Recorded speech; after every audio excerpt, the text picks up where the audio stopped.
Hi, you're listening to Delusional Optimism with Dr. B, where we explore human resiliency and learn how people thrive even after adversity. We break down the complexities of the human brain so concepts are simple and relatable. It's fun and empowering to understand how your earliest experiences influence your relationships today. What makes you tick? Dr. B is a speaker, trainer, and consultant who understands emotions and human development from the inside out. Let's dive into today's episode. Here's Dr. B. Welcome back. Power up. Yeah. Welcome back to Delusional Optimism. I'm your host, Seth Creekmore, and I'm with my co-host, Dr. B, or maybe you're the host, I'm the co-host. We're just hosts. Hostesses here. Hostess, yeah. Hosts. We're Little Debbie. Yes, hosts. Today we are talking about soft parenting. And Dr. B, you brought this up as a potential topic because of it came up somewhere. Some people were asking you about it. How did this come up for you? It came up for me. I was doing a presentation at the Kings County ACEs Aware conference last week. And in the question and answer period, a young parent asked me a question about gentle parenting or soft parenting. And I found that question to be so interesting. And the other thing it was so inspiring for me because it made me realize that new parents are really thinking about parenting differently. And that made me very happy that they're able to integrate the science and child development into their parenting style. They just need support and help to do that in a way, and reassurance that's a positive. Yeah. What's the concept of soft, gentle parenting? What if for people that don't understand what that means? Well, so I think soft, gentle parenting, and this is not, I don't know that that's even a formalized title or not, that's Sure. just the title that I do too. Yeah, I like it a lot. Let's It's keep a term it. now. It is. There you go. We've coined it. But the idea for me is, and this is something that I've said for a long time, is parenting for understanding, not parenting for obedience. So we do that by using something in the arena, what we can call soft parenting.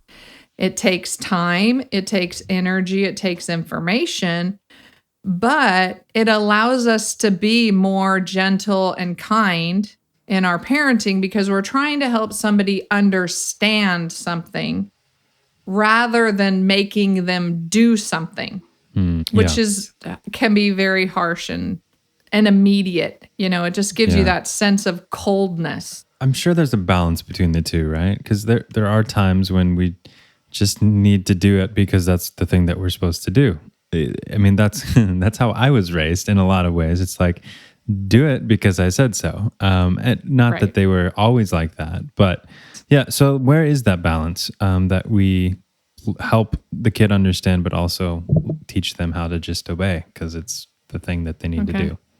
That's a great question. And that is the ultimate question around this particular topic. And we don't ever really need kids to obey. We need them to behave in certain ways to get done what we need to get done, or for them to get done what they need to get done.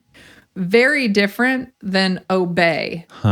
That's fair. So first shift of language, we need you to do this. So it really comes down to, and I'm going to use the image of like concentric circles. Think about the pattern of concentric circles. And every circle rim is, they're the boundaries. And the circle is pretty darn tiny when you're a baby. Like your parent has to be the circle for you, and you are like not, they can't let you cross the boundary, or you might fall in the swimming pool, or you might, run into the street or crawl into the street. So that's the boundary. And soft parenting in that arena would look like, oh, I'm going to hold you. I'm going to hold your hand. I'm going to carry you. I'm going to tell you we're walking in the street right now, and this is not always a safe place. Even though they can't repeat those words, they don't have language yet, guess what? Receptive language is way more advanced than expressive language. So when you say things to a baby, they can understand them much sooner than they're ever able to repeat them. Okay. Can you define receptive and expressive real quick? Yes, receptive language is what you hear. So if I say to a baby, okay, bring mama the ball, a baby can crawl over, get the ball, and bring the ball back. Are you hungry? Yes. Like babies can hear phrases and sentences and follow almost like 3-level tasks. Go in your bedroom, get the ball, and bring it to mama. A baby can do those tasks even though they cannot say, I went in my room, I got a ball, I brought it to my mom. They can't say it. That's expressive. Receptive is just hearing it. It's more than just tonality of the voice, correct? They're still relating like a ball is the object, the spherical It's vocabulary. Object. Okay. It's vocabulary. So this is why when people say, well, you don't need to talk to a baby because they don't understand anything. Oh, no. Yes, they do. You are laying the foundation for language and communication. So that's why we want to talk to babies about all the things that we're doing to them, with them, and for them. Oh, I'm going to get an apple and cut it up into little pieces because you love apples. And I love to make you happy. Or, whatever. I know it's your favorite. And so we incorporate our emotional language along with our practical language, even though the baby doesn't respond verbally also, they definitely respond with their whole body and their emotional sense. The other part of that is, no, we do not let children just run wild. Like I hear this all the time, like, don't let them run wild. No. Yeah. No, we do not want our children to run wild. We still have very appropriate expectations for appropriate behavior based on age and development. So you're not going to expect, 3-year-olds are notorious for just blurting things out that are unkind, that are super obvious, and that can be really embarrassing. Like, what's that on your face? Or what's whatever. I'll tell you a funny story about my oldest son who said, my dear, dear, dear friend was a bigger woman. And 6 feet tall. So for him, he was little tiny. Yeah. And he was about 4. And he adores her. I mean, to this day, still adores her. But when he was little, she showed up and he comes running out the door and wraps his arm around her and says, blah, blah, blah. You're so fat. And so, oh no. And she handled it beautifully. She said, as a parent, I was mortified. This is like one of my dearest, dearest friends. And she said, I'm so big. I just have more of me to love you. And that was what she said. It was just sweet. Done. And it has been a lifetime family story for 30 years. But imagine had and that's perfectly developmentally expected. Kids they think it, they say it, they have no filter. They can't help it. There literally is no filter. Yeah. So we have to have grace for them to mess up, because at 7 or 8 or 9, if they said that, we would say, whoa, that's really that hurts someone's feeling. They have a different experience. So those concentric circles are the boundaries that are set at different ages and stages. But we have to know it first. Soft parenting, I imagine, may sound really exhausting to some people. because it just takes a lot more engaging and thought instead of just, here's the rules, follow it or else. How would you calm the fears of those that are hesitant to step into that? Well, I'm just going to say that, okay, soft parenting, yes, takes time, takes energy, takes a lot of work. But guess what? So does parenting a difficult child who is wreaking havoc on your life. So, yeah. But everything takes time. Parenting across the board takes time. People believe that it takes less time if you just spank them and sit them down or put them in their room. But in reality, you're just postponing the time that it's going to take to deal with not dealing with it in the moment when it made sense to deal with it. Because now you're going to add a new behavior onto it and possibly a trauma, possibly, just confusion. But you're going to deal with it. We're in total denial about soft parenting taking more time than harsh parenting. That's just false. That's just a belief that people have said. It all takes time. And so why not take the time doing it in a loving, kind way that actually leads to more positive behavior? We actually win time back later if we take the time at the beginning.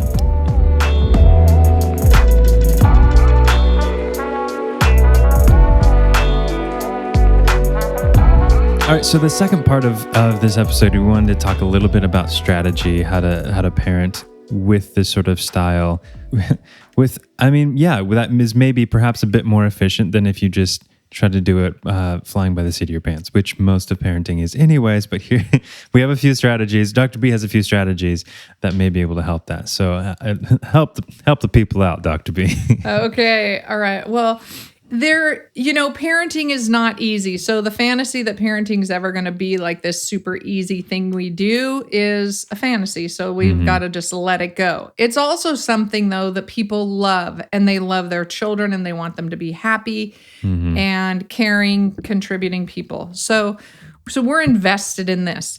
The strategies would be, one, recognizing that behavior has meaning. So if you're seeing a behavior that is inappropriate or out of line, that is not working, that is actually the root. There's a need. We got to find the need in order to address the behavior. Behavior has meaning, so we need to address the need in order to tackle the behavior. What is required of that is understanding typical development versus just assuming that every child is a mini adult. They're not a mini adult. Their brain does not function the way an adult's brain functions. So we have to be always thinking about the perception of the child versus our perception. Something that's a first-time experience for a child, we may have had that experience so many times, so it's not interesting to us anymore. But if you're 5 and you're seeing a fish in an aquarium for the first time ever, and it's super interesting, and you don't want to leave the office, and the parents like, come on, we got to go. Come on, we got to go. And they're like, no, and that can become a problem very quickly if we just stand there and say, wow, you've never seen a fish in an aquarium before. Look at this. Like, this is super cool for 2 minutes. You've changed the whole pattern of experience. We could have fought for 2 minutes, cried in the car, or I could have stood there and talked to you about it for 2 minutes and then gone to the car. Yeah. But there's a million of those things, and they're all across the board developmentally. So an adolescent who is, experimenting with drugs or alcohol, we need to ask questions about that. If we have a toddler who wants to play with a toddler who wants to play with the remote on the TV, okay, it's a phase, it's a stage. We need to understand that it's very powerful to have control over that thing that goes boom on. Right. And then boom, it disappears. and to have lots of adults wanting to get that thing from you. Like you're in a very powerful situation as a 2-year-old when you have adults who want something that you have. So there are parts of that let the baby have some power because they don't have a whole lot of power in their lives. Somebody can scoop them up any moment and haul them to another room. That doesn't happen to us as adults. Well, right. Yeah. For the most part. For the most part, yes. Without our permission, usually. So, and then even I was just talking to my niece about this, who has a baby and a 3.5-year-old. But so a child in say 8, 9, 10 months, even 11 months, they sit at their high chair and they throw food or something off the high chair to the floor. Okay. Or their fork or their whatever. They drop it off the edge. Right. And parents go like, why are you doing that? And they pick it up and they put it back on. And they get mad because they've now started this game of throwing it off, picking it up and putting it back. But it's not fun for the parent. But what we aren't thinking is, for the baby, they don't really have object permanence yet. So when they throw it off the edge of the table or the high chair, they think it disappeared. Magic, it's gone. And then the parent, magically makes it reappear, and that is fascinating for a baby. So if that happens, okay, once again, let's enjoy it and know that it's going to go away and pass.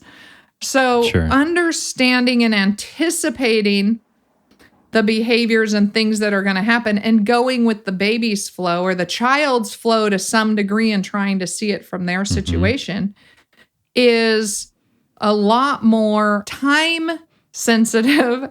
We're much more, we actually are going to end up spending the time either way. Why not make it positive?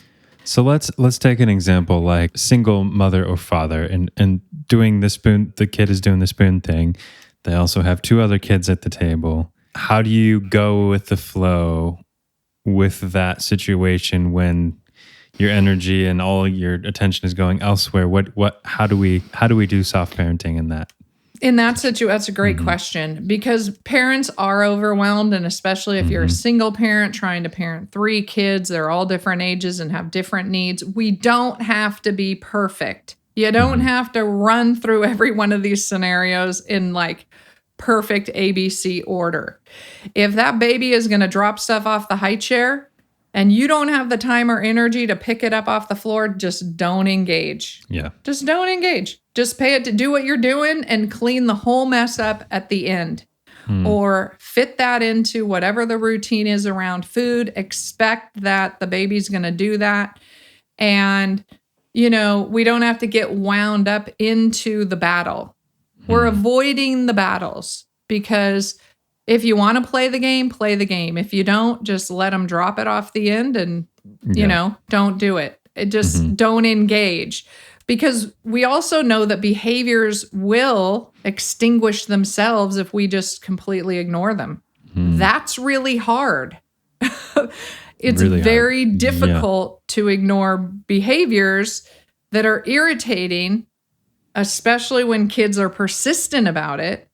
But if you're just like, I was just talking to Seth. Yeah. And, and completely ignore poking, just ignore. Yeah. So not beating ourselves up over doing the best we can. We do the best we can. We learn about development. We practice anticipation when possible. And we know that we're not going to, quote unquote, ruin our kids when we don't do it perfectly all the time. We all shout at kids. We all mess up as parents. Then just say that, you know what?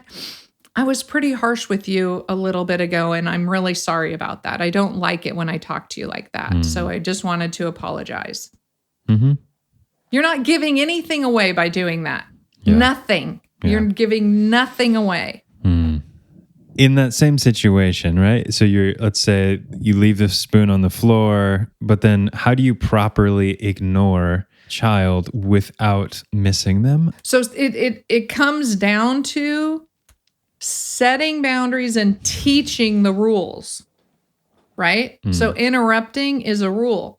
Like when I'm on the phone, it's not okay to interrupt me. So I'm going to ignore you if I'm on the phone and you're interrupting me. If you're 12 months, though, pretty much Sure. it has to be age appropriate. But a 7-year-old who can totally understand the rule, having the rules set, which are the boundaries, that's that concentric circle, is the family's set of rules for that particular child, because different children might be at different circles at the time. Yeah. Okay. That makes sense. So I mean, really, again, it comes down to communication and then being consistent with that. Yes.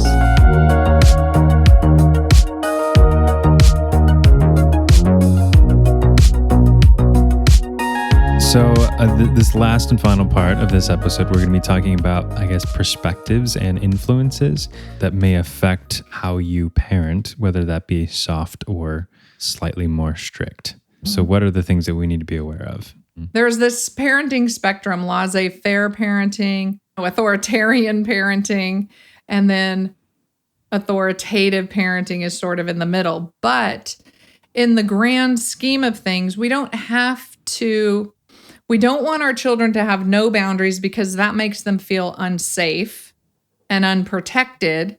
And so then all their behaviors show that, because they're running wild trying to get your attention in order to make sure they're protected and safe. If you're so harsh, they never get the experiences of the world, so they don't have any frame of reference for things that can happen and what to do about it. So when we parent, when we're soft parenters, or when we're communicative parents, then we talk through what's going on, so we ensure that the child understands what and why what they're doing is either a problem or what some other solutions would be. We're teaching them problem-solving skills. We're wiring their brain to be problem solvers for themselves, which ultimately is the goal of a parent. You want your child to grow up and problem solve and be independent and live on their own, right? So we should then follow that rule book for ourselves. One thing that always comes up with parents and infants is around sleeping. This is where soft parenting, letting the baby sleep with the parents or parent, and when to move them out and what to do. And, this is cultural, because many places around the world, the whole family sleeps together. And then in the United States, often, babies have their own room on the other side of the house. But when we think about development, we know that babies don't have the ability to communicate their needs other than by crying. And so we want to keep them close to us. And babies actually, in the beginning weeks, months, days, weeks, months, even year of their life, regulate to our emotions and pattern their breathing and their heart rate with us. So mamas and babies actually get more sleep when they co-sleep in a safe environment. No drugs, no alcohol, no, sleep disorders, certain things like that, or if they're in a safe space. So this is where old cultural stories about, let the baby cry themselves to sleep or train the baby to sleep. It's false information. Like, babies don't have the capacity to be trained to sleep yet. They're need-based. They need to eat, sleep, and be loved and taken care of. So at this point, we need to just follow their communication pattern. And then eventually, they're of course going to always want to sleep with their parent. That's often a thing. But then we can slowly start to move them into their own space, whether they sleep independently or with a sibling. But if you think about life, oftentimes people spend a lot of their life sharing a room or a bed space with other people. We're social beings, and that's how we often live, in close quarters. So being alone by yourself can be difficult for children. So this is one of those super sensitive areas. Sleeping, eating, and toileting are the 3 things that parents really struggle with and need the most support with. So I guess what I want to say about soft parenting is that we live in this world now where we're in a transitional phase generationally. That's what we always talk about. So we're millennials are parents now, and our Gen Z homelanders are, right on the brink of becoming parents, and they're doing things differently and they need support. And it's okay to reach out to get support around soft and gentle parenting. There's some really good websites, but the idea that we have to control behavior is a false idea. What we need to do is we need to understand behavior in order to guide behavior, in order to get the results that we want. And the results that we want are to raise happy, healthy, self-sufficient, or, group sufficient, contributing happy children into adults.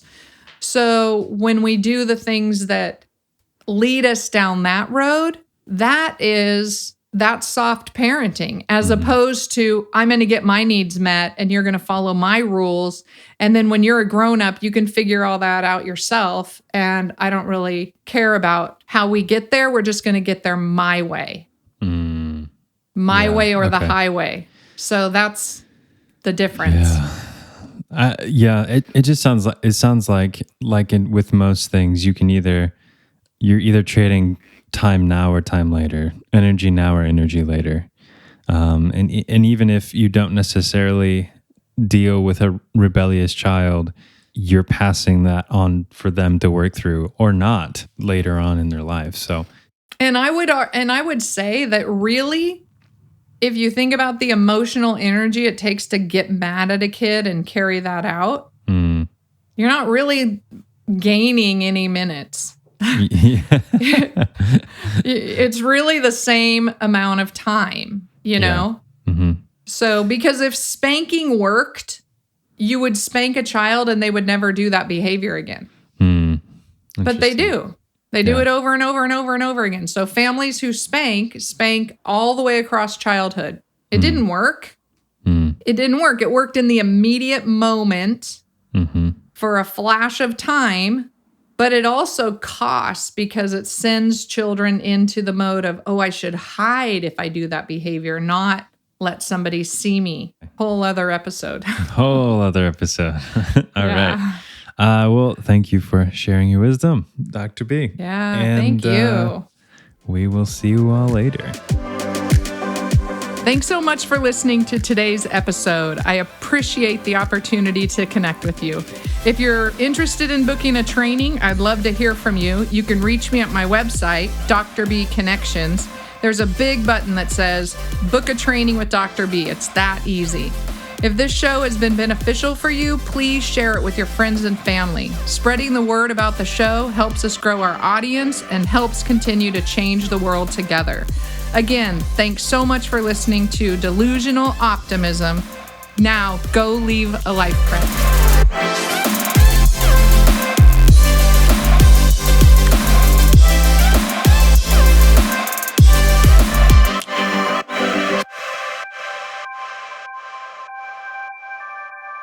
All content on Delusional Optimism is for informational and educational purposes only and does not constitute medical advice and does not establish any kind of patient-client relationship. A patient-client relationship is only formed through a written contractual agreement. If you need medical or mental health care advice, you should consult your doctor or therapist or go to your nearest hospital.